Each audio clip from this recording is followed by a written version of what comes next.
Hare Krishna, everyone. So, welcome to the study of Nectar of Instruction. Today we'll be discussing verse 1. So just a quick review of the preface.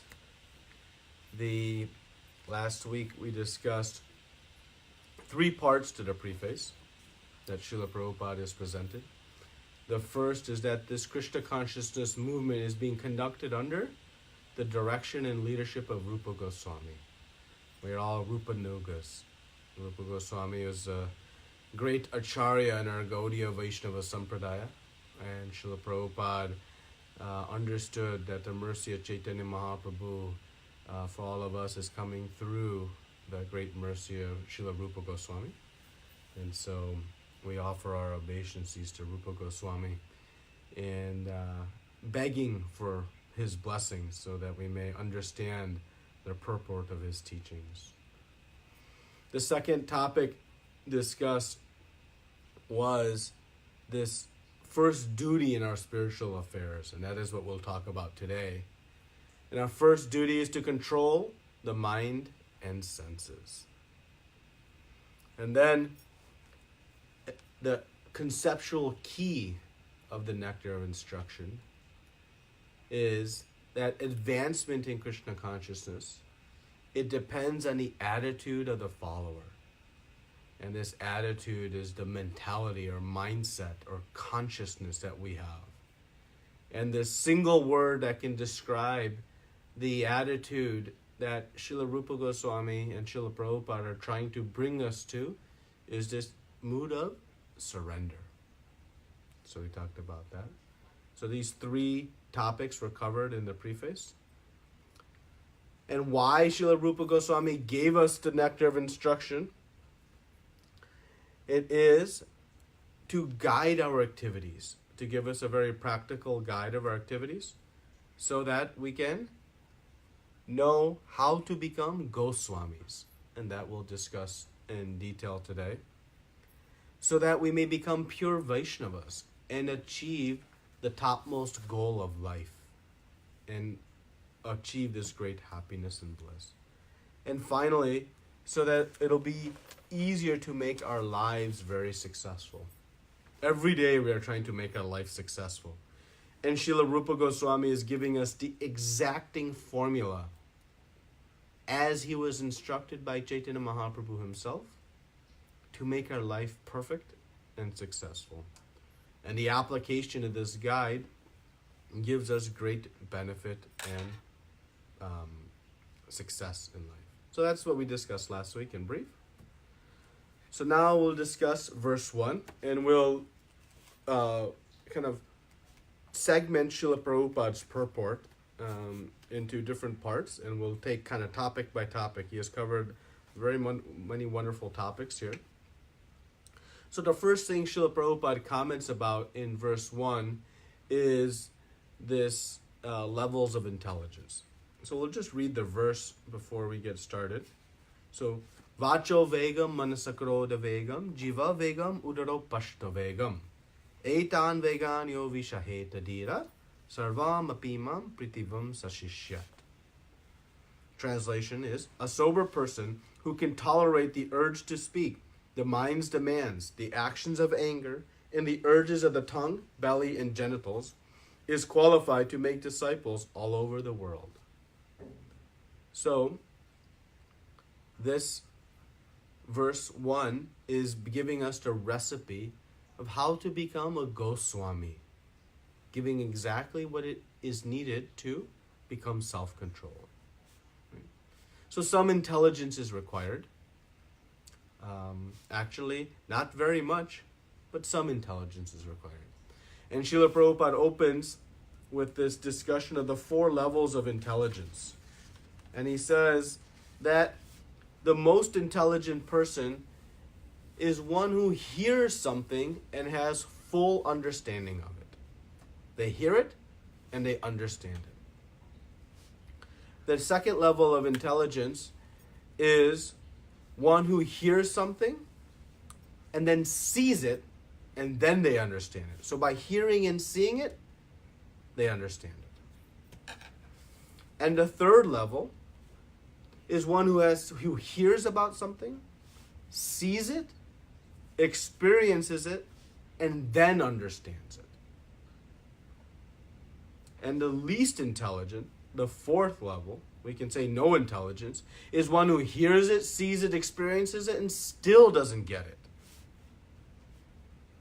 So the most intelligent, they can hear something and understand it. And Srila Prabhupada gives the comment of, and we'll take it to a little bit more mundane example, but one can hear about the laws of the land and understand I should not break the laws. They know not to break them. But someone of maybe slightly lesser intelligence may hear about the laws, but they need to see, well, what happens if I break them? They need to see, what does a prison house look like? What is my living condition if I don't follow the laws? But when they hear the laws and they see them, they say, okay, I have enough knowledge to know I should follow. That is the next level of intelligence. The third level would be somebody hears about the laws to be broken. They see the prison, but they need to experience it. One day in the prison, one night, and they realize, oh, never again am I going to do this. But the least intelligent, or no intelligence, are those who hear it, see it, experience it, and still do it over and over and over again. So, we are trying to become intelligent. By hearing the instructions of Srila Rupa Goswami, we can come to understand. But we'll have an opportunity to also see and experience it due to the great blessings of Krishna. So, Prabhupada comments about Parikshit Maharaj's question and statement about real atonement. So what is real atonement? Right? That question we have. So real atonement is awakening our dormant Krishna consciousness and coming to real knowledge. So real atonement comes from awakening our dormant Krishna consciousness. And that brings us to real knowledge. So then the next question then is, well, what is real knowledge? Right? What is real knowledge? So real knowledge is comprised of three things. Who am I? Who is Krishna? And what is my relationship? If I understand these three things, who am I? Who is Krishna? And what is my relationship? I have real knowledge. Everything else that we acquire is just filling in some of the finer details. But this is our three aspects of knowledge. And the real atonement, again, is awakening our dormant Krishna consciousness and coming to this understanding. Who am I? Who is Krishna? And what is my relationship? And so now, why is this considered real atonement? Well, real atonement means that I purify from some sinful activity and I learn from it. I don't do it again. So real atonement means that one stops committing further sins. And Parikshit Maharaj compares all these various prayaschitta sacrifices. I have committed some sins, so I'll go to the river Ganges, take a bath, and deposit my sins. But what is the problem? As soon as I emerge from that river, having deposited my sins, I go on sinning again. Because the taste and desire to sin has not been washed away. Maybe the bath has washed away some of my sinful reactions, but it has not washed away the contaminants in the heart that are leading to the sinful activities. So Parikshit Maharaj compares this to an elephant bath. An elephant very elaborately bathes himself or herself in the pond. Takes a good amount of time. But as soon as that elephant emerges from the pond or lake, it sprays dust with its trunk all over its body. So like this, Parikshit Maharaj says, this prayaschitta, these various forms of atonement, they're not real Because one just goes on sinning and then atones. Sins, atones. Sins, atones. And this cycle continues. That is not real atonement. So it says real atonement is something that will stop the sinful activities. And we'll see in Nectar of Devotion, but we'll discuss briefly now, that the process of Krishna consciousness, this process of bhakti yoga, is the only means to purify from our sinful reactions and to purify the heart of the nature of the tendencies to sin. This bijam and kutam that are lying within our heart, they lead to the sinful activities. Only bhakti can remove those. Bathing in the Ganges or performing some other ritual prayaschitta sacrifice will not remove the tendency from the heart to sin. But bhakti will pluck this bijam and kutam from the heart. And we'll discuss this in great detail in Nectar Devotion in the first chapter. So this real atonement is awakening our dormant Krishna consciousness, coming to the real knowledge, and then stop our sinful activities. And we should be very careful, Srila Prabhupada guides us, that practicing bhakti and trying to atone for your sins and giving you a license, seemingly, to do more sins is extraordinarily dangerous. The seventh offense of chanting the holy names of the Lord is to commit sinful activities in the strength of chanting the holy names. Yes, the chanting of the holy names is extraordinarily powerful, and you can remove mountains and mountains of past sins. But to rely on that strength to say, oh, I can go ahead and sin tonight because tomorrow I'll chant, is one of the 10 offenses for which one can never recover. So we should be very, very careful not to create this nama aparad, this offense to the holy names. So there is two paths to coming to this real knowledge, which will bring us to devotional service. One is the slow path and one is the recommended path. So the slow process of coming to Krishna consciousness is a process by which we go through the step-by-step processes of yogic process, austerity, celibacy, different yogic asanas. And this is a very slow and arduous path. So Rupa Goswami and Srila Prabhupada are guiding us, and they recommend us to come to the process of bhakti. That is the best means for this real atonement. And how to practice this bhakti? We practice this devotional service following the 4 regulative principles. We avoid the practices of intoxication, meat eating, illicit sex, and gambling. This is not practicing bhakti, but these are the austerities that one takes to enhance one's practice of bhakti. And how do we practice bhakti? Very, very importantly, under the guidance of Guru and in the association of devotees. We'll see throughout Shastra that we'll study, the guidance of Guru is of utmost importance. Anything in life we have learned with a teacher. Whether it was simply learning how to play the piano, to hit a tennis ball, to learn 2 + 2, even to learn what to eat, we have teachers. So to learn this process of spiritual life, we also need a teacher. The books are there, but teachers must teach us the book, and that is the Guru.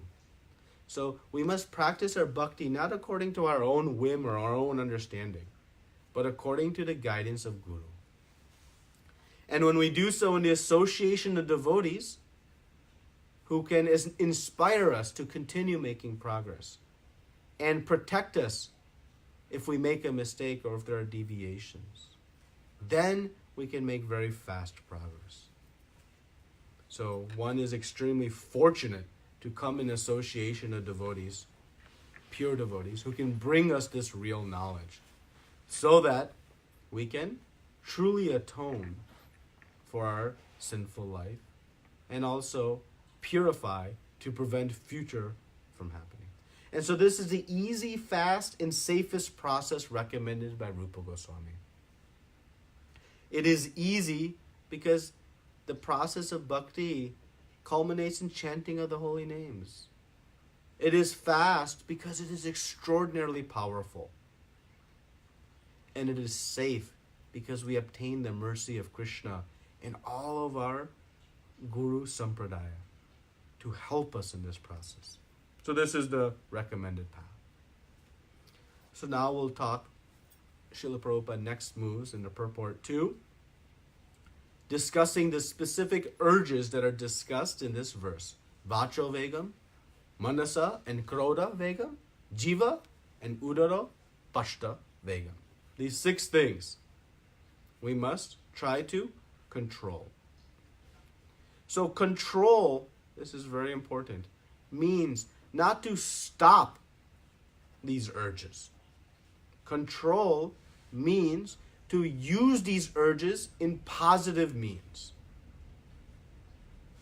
So these urges, they can be exercised in negative ways, ways that are damaging and hurt to us. And there are ways in which they can be used that are beneficial to us. So when we say control the urges to speak, to be angry, of the mind, of the tongue, belly, and genitals, let's remember, and we'll discuss this in good detail, that it means how to use them positively, not how to stop them. So the first is speech. The urge to speak is there. How is a fool revealed? When he or she speaks. You may be very well dressed, but when one speaks, one's real knowledge is revealed. Srila Prabhupada comments about the toad. The toad is croaking, croaking, croaking in the forest, and all it is doing is inviting the snake to come and eat it.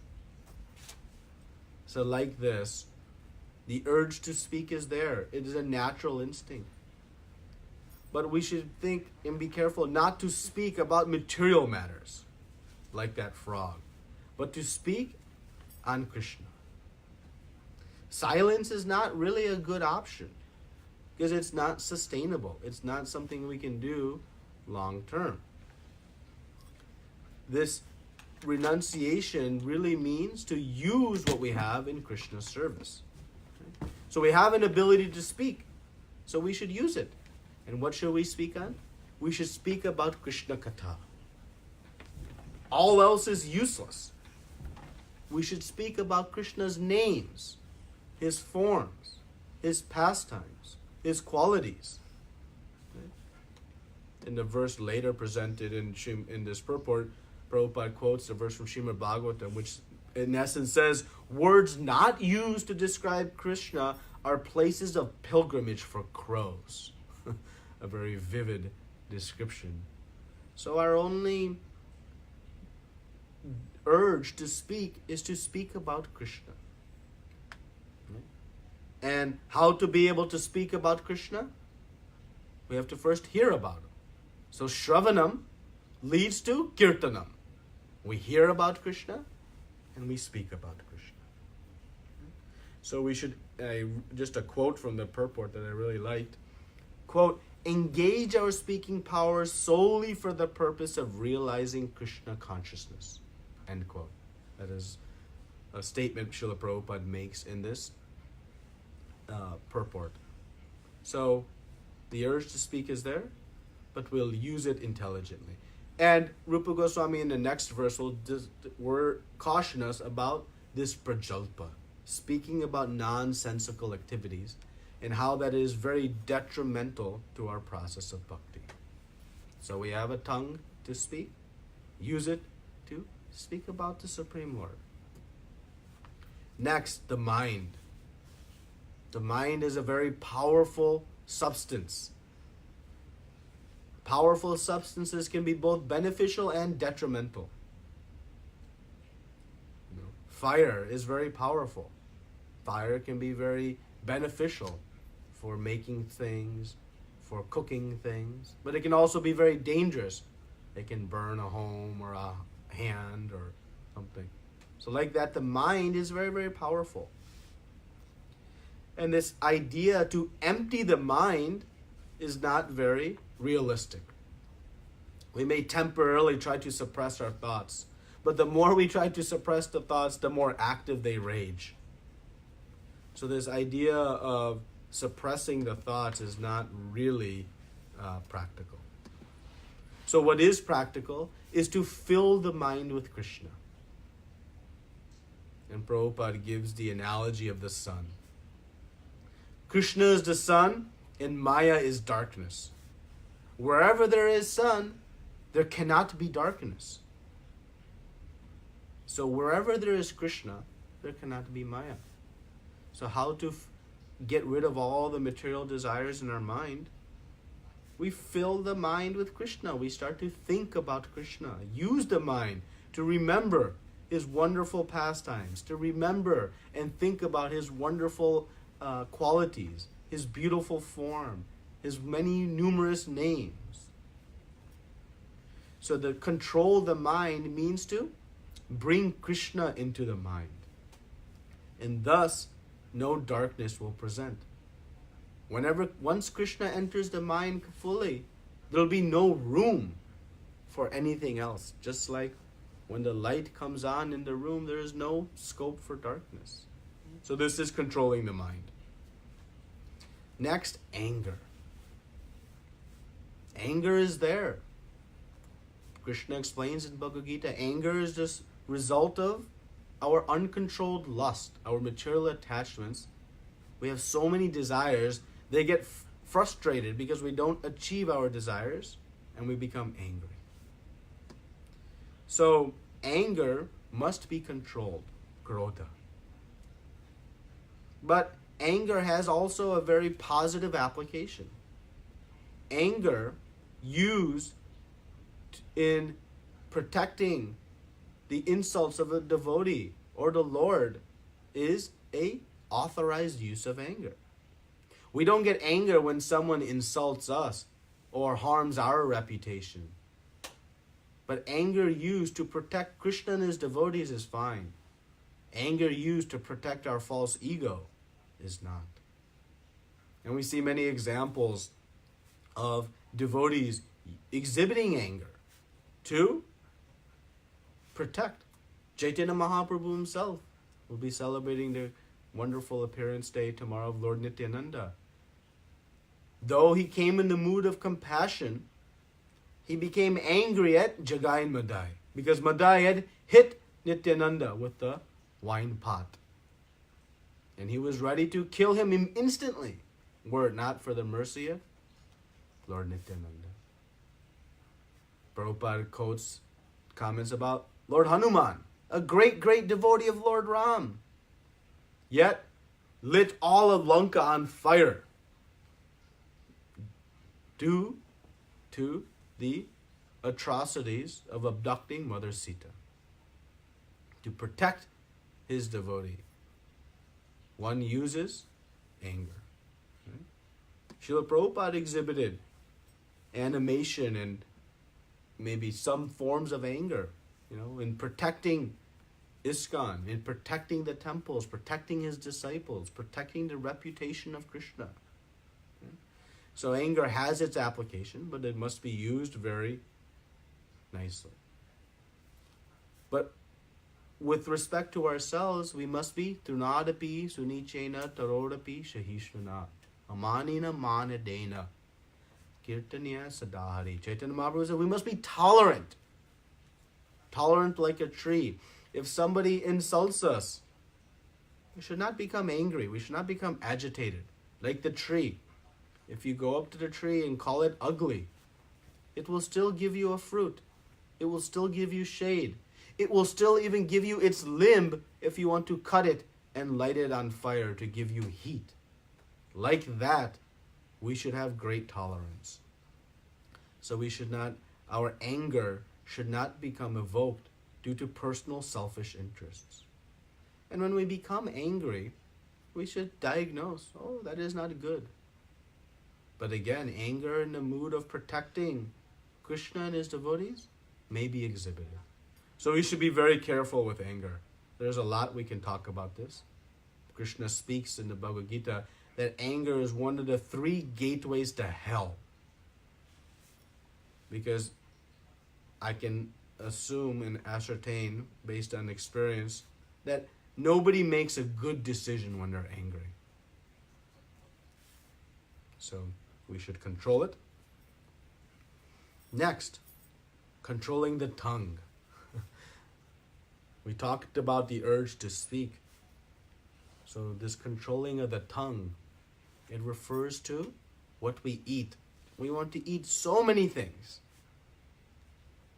We see society is so addicted to this process of eating. So much varieties of foodstuffs exist, varieties of restaurants, this concept, that concept, endless supply.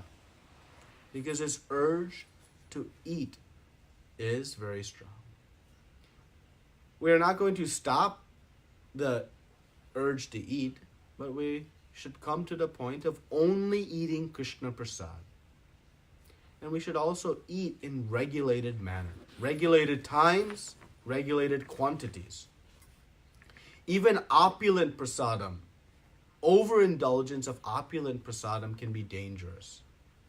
We'll talk a little bit about that when we present Bhaktisiddhanta Saraswati Thakur's commentary on this verse.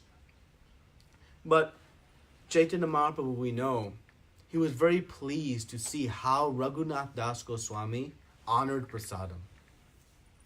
He went to take very simple, and we can say very prasadam that none of us would accept, but he was enjoying very much. And Chaitanya Mahaprabhu was very pleased with that mood. So we understand that Chaitanya Mahaprabhu is also guiding us on how to honor Krishna Prasadam. So we'll talk a little bit more about that. Controlling the belly. This question, how is this different from the tongue? This really relates to the quantity.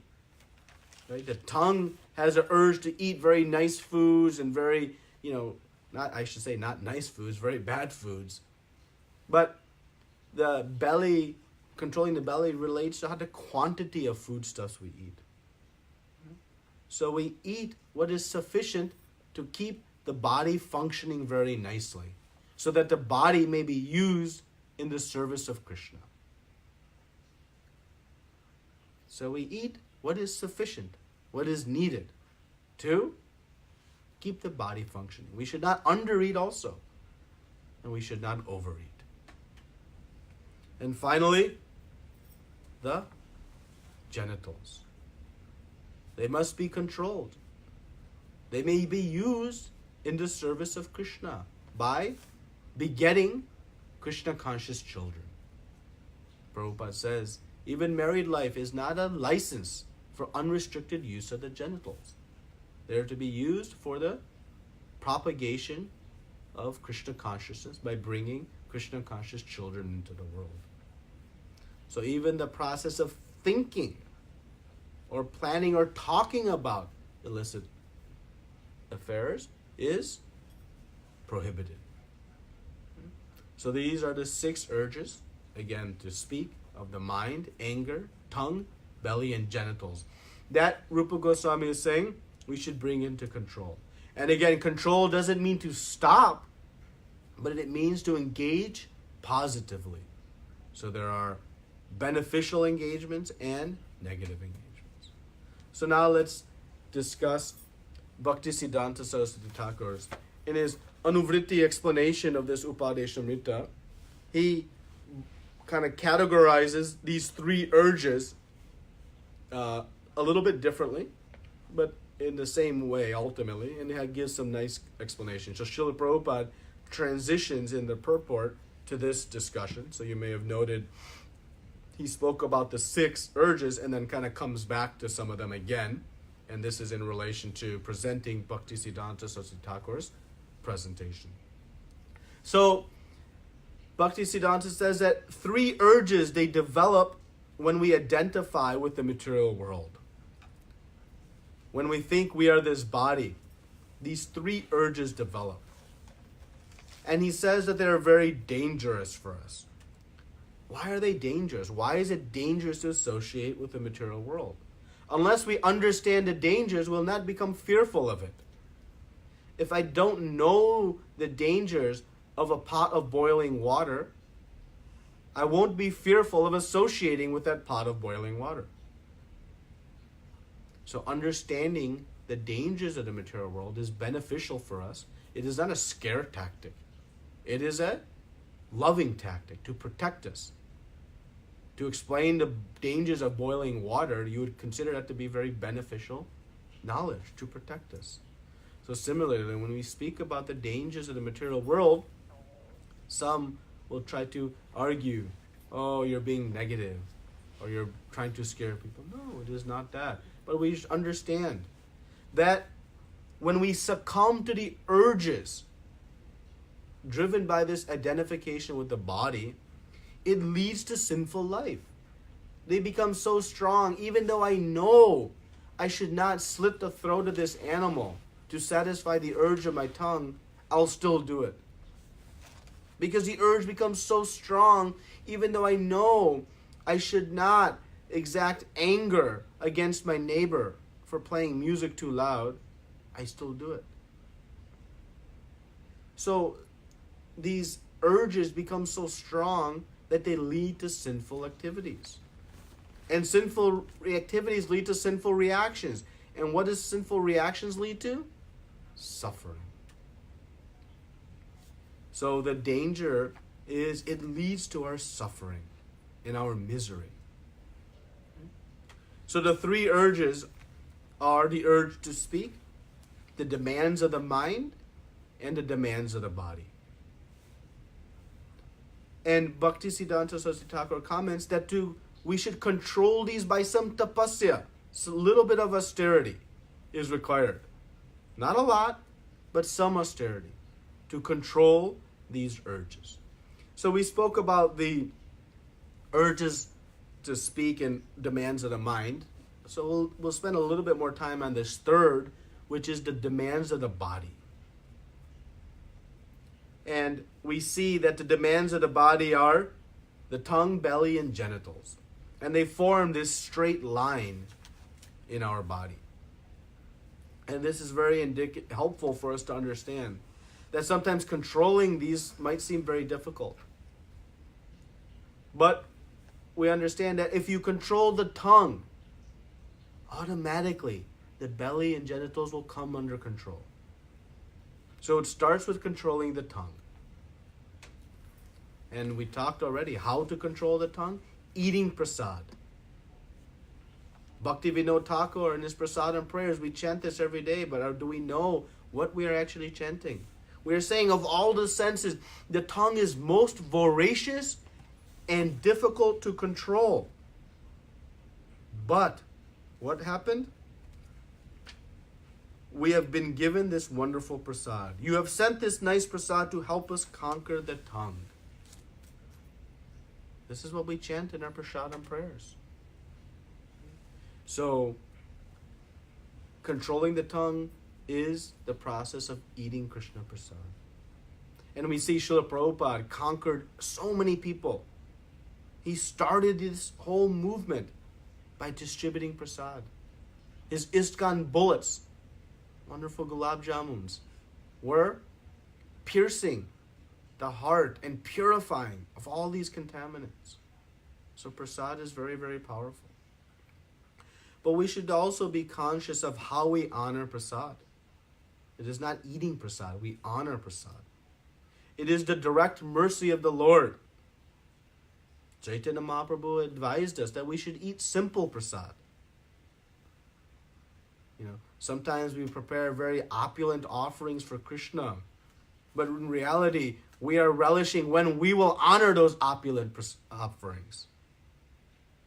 So we should cook extraordinarily opulently for Krishna, but we should honor simple prasad. Yeah, we may honor some opulent prasad that has been offered to the Lord, being very grateful. Wow, Krishna has been able to enjoy such wonderful offerings, but not having that desire on of our own to enjoy those wonderful offerings.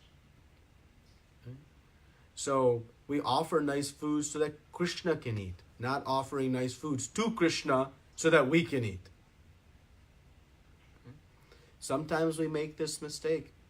We distinguish prasad. All prasad is the direct mercy of Krishna. But we say, oh, this is nice prasad. No, this is not so nice. This boiled sabji, Oh, this paneer sabji, nice. That means we don't have the right consciousness of what is prasad.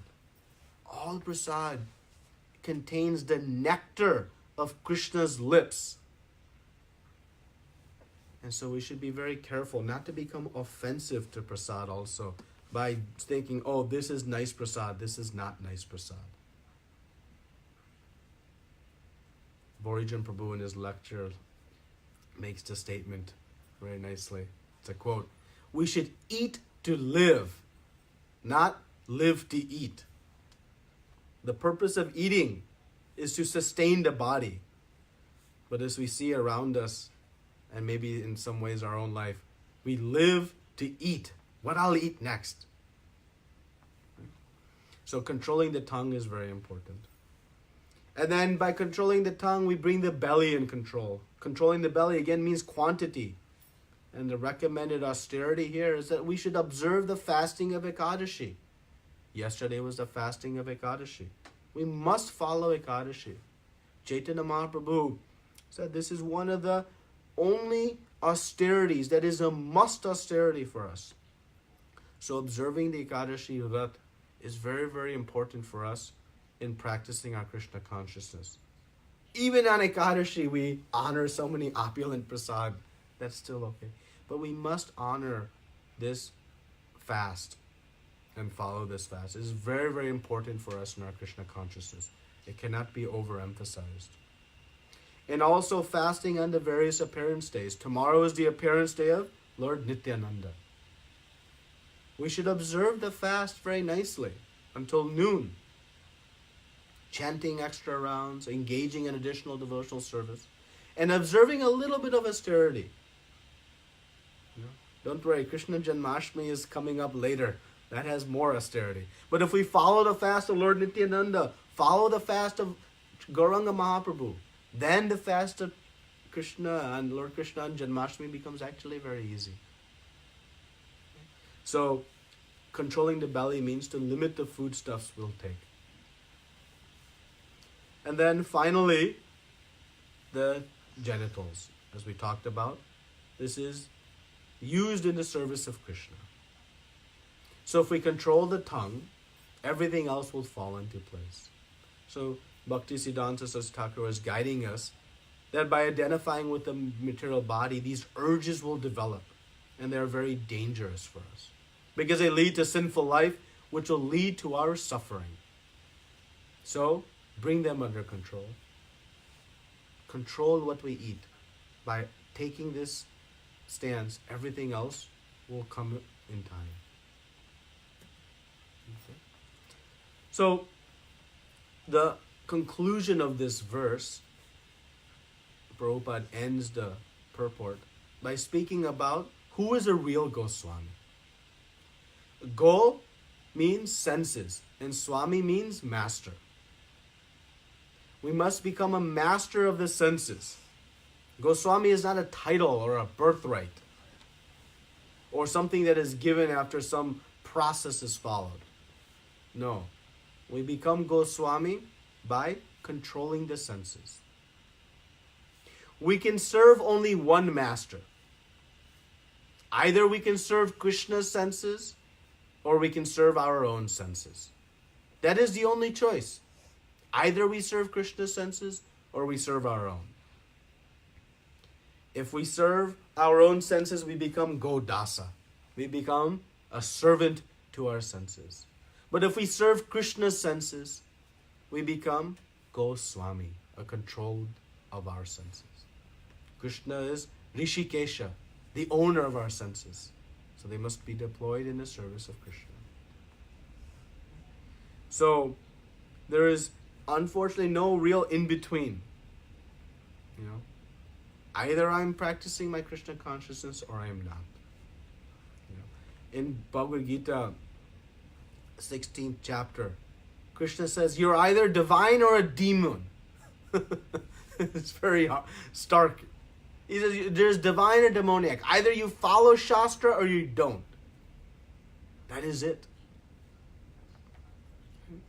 So trying to say, oh, I'm doing both is like having one foot in one boat and another foot in the other. You'll only end up in the river. So, yeah, we can work to become Goswami-like by trying to control the senses. And if you can, and when one does, then they become qualified to preach and make disciples all over the world.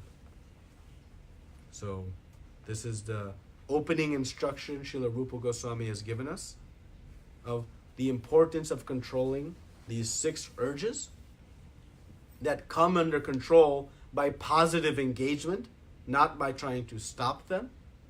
And when we do, we'll make great success in life and bring very much happiness upon us. And so, next week now, Rupa Goswami will discuss verse 2. And verse 2 is going to give us 6 activities that are detrimental to our devotional service, that actually destroy our bhakti. 6 things that we should avoid. So he's given us the 6 urges to control. Next week we'll discuss verse 2, in which he'll give us the 6 things that destroy our bhakti. So if we are, planting a crop, we want to know what is good to grow that crop and what will inhibit or limit the growth. So similarly, what will grow our bhakti lata will be discussed next week. And then the following week, in week 3, we'll discuss what is good. What activities should we do? So what should we avoid and what we should do. So that is the sequence of the next 2 verses we'll discuss. So now I'll open up any comments or questions, discussion we can have.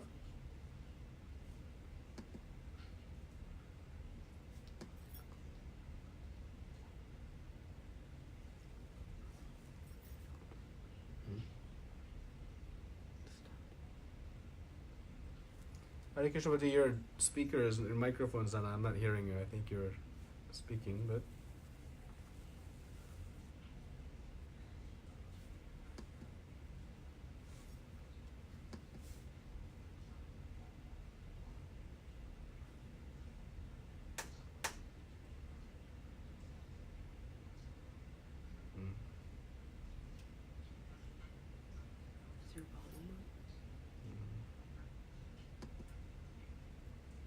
Maybe try to message it.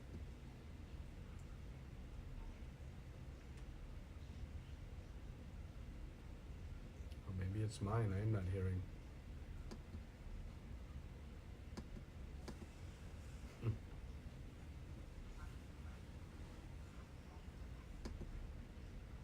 One second.